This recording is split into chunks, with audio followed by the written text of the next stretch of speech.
Okay, this is take 2, because the first time I just got it all out there. So, this is basically a preface of what started everything. I call this part 1, Mom's Suicide. I just go over the gist of what happened, basically what led up to it, a couple other events surrounding it, and just try to give you an idea of where this all started, outside of pre-existing genetic conditions, according to doctors I have.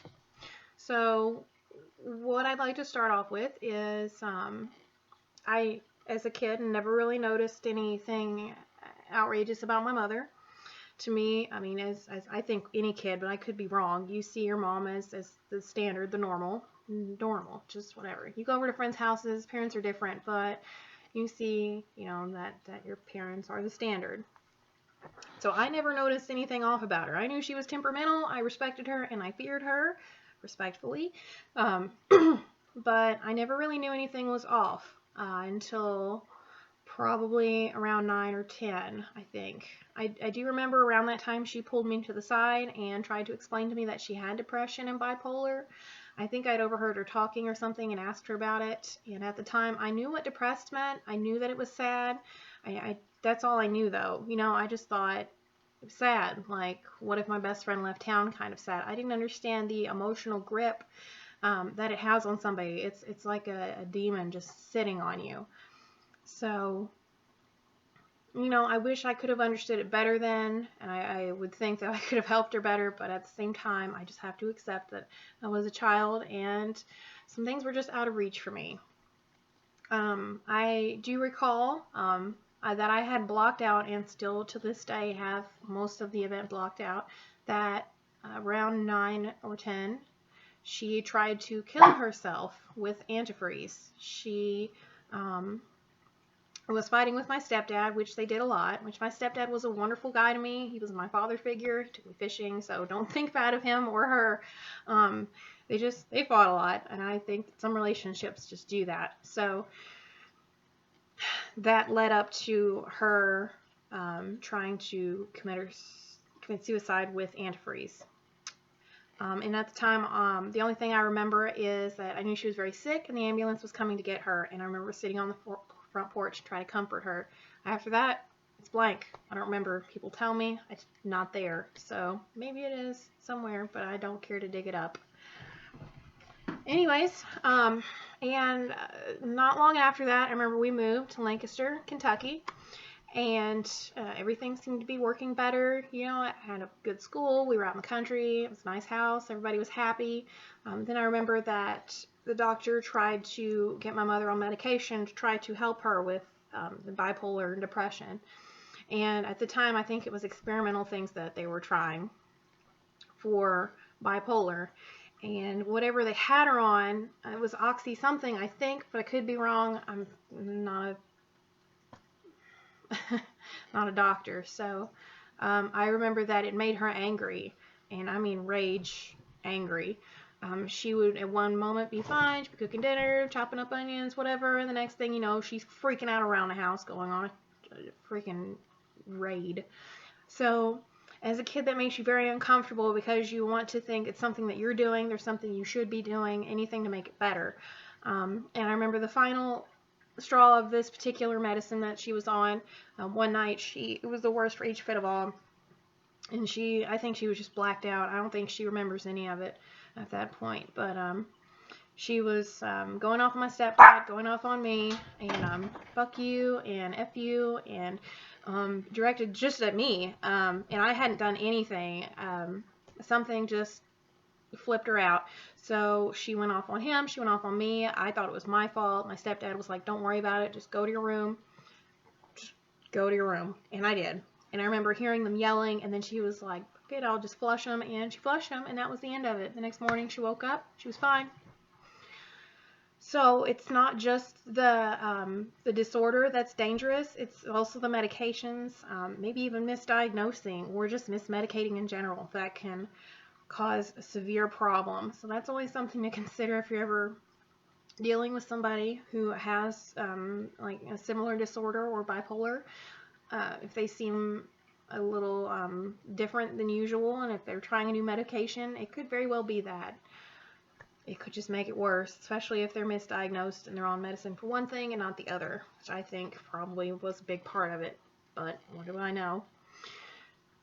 Anyways, so that was not long before everything went down. I don't remember the exact timeline, but I do remember that her and my stepdad again were fighting, and he left. He was gone. He was gone for about a week and a half or 2 weeks. And I was outside playing, just minding my own business, and I heard my mother crying and screaming from inside the house. So I went in and I, checked on her because I was just dumbfounded. You see the strongest woman that she's vicious.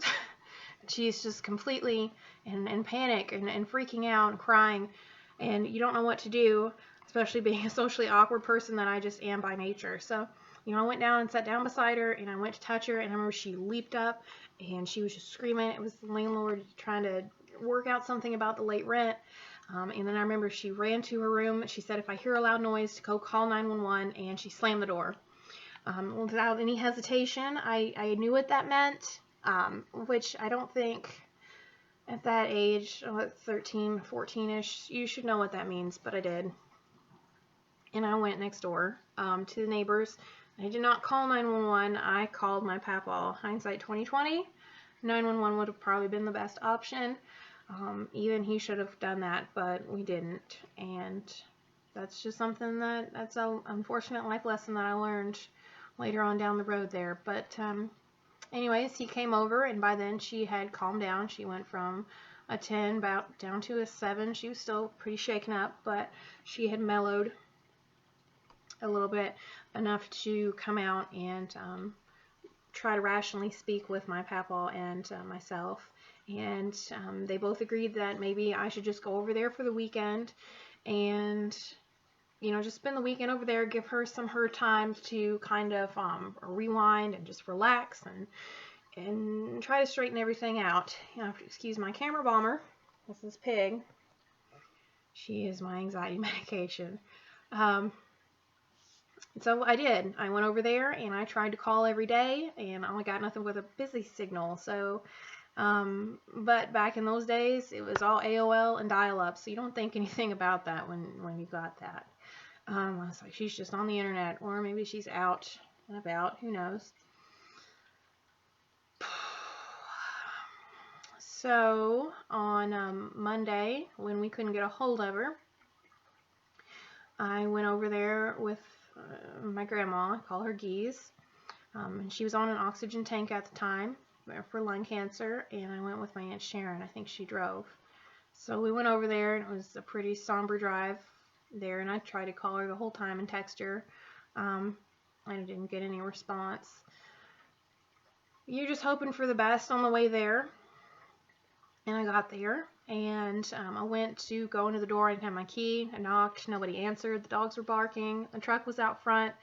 But I still didn't think anything of it. Whether or not it was just avoidance, I don't know.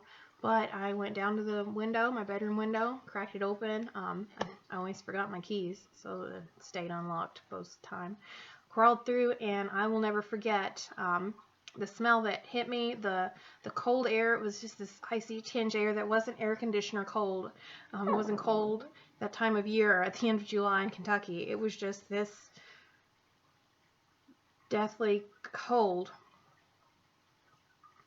that hit me.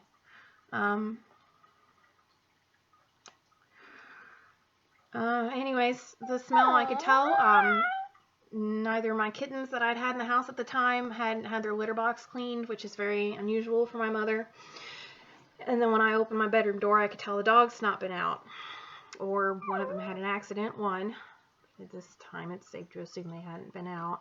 And I walked down the hallway, and I cracked my mom's door. It was blocked. I mean, I couldn't open it, but I could crack it. And so basically, like, here is the dresser with the mirror and the bed, and I caught a glimpse of something that you never ever really want to see in person, especially when it's somebody you know.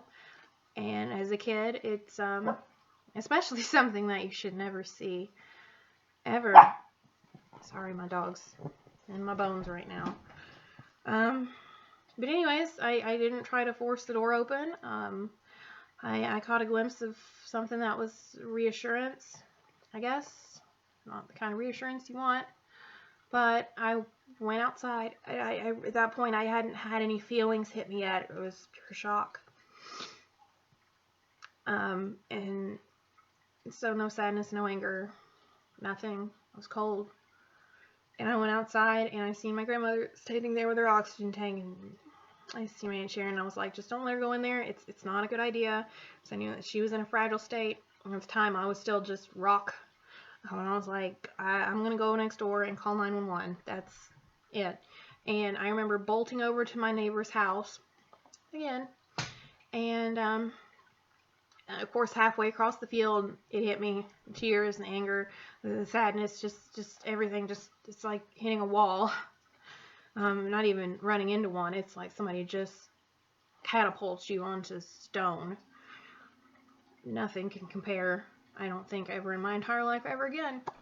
But I got over there, I knocked on the door, I told him it was an emergency, I have to use the phone, I'm having a complete meltdown, obviously. He said, oh, she killed herself, didn't she? I can't even express, don't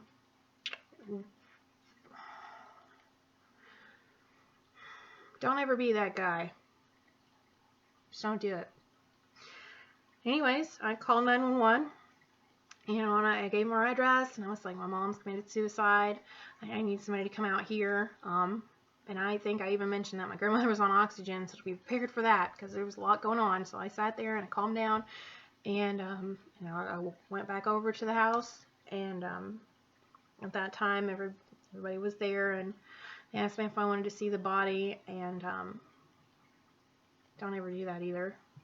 Sorry, but a teenager shouldn't. No. And yeah, that's the story about my mother, and that's at least this chapter about suicide that I wanted to put out there. My experience with it, and my next little episode will be about what I call aftershock, the emotional ways that it's affected me over the years, and it's followed me, and acceptance. So I'm really glad I made this through without crying and breaking down, and I appreciate anybody out there listening, and if anybody needs any feedback or advice, I probably won't be the absolute best in the world, but I will certainly lend an ear to you to listen, and know that you're not alone as a victim here. It's not only the person who actually commits suicide, it's everybody that's left behind, and it's something that you can never ever fix or move past. It's just something that you have to accept and hold on to and push it to the side sometimes. So if you want to leave a comment, thumbs up, thumbs down, catch me on the next episode, and yeah, thank you, and yeah, thanks.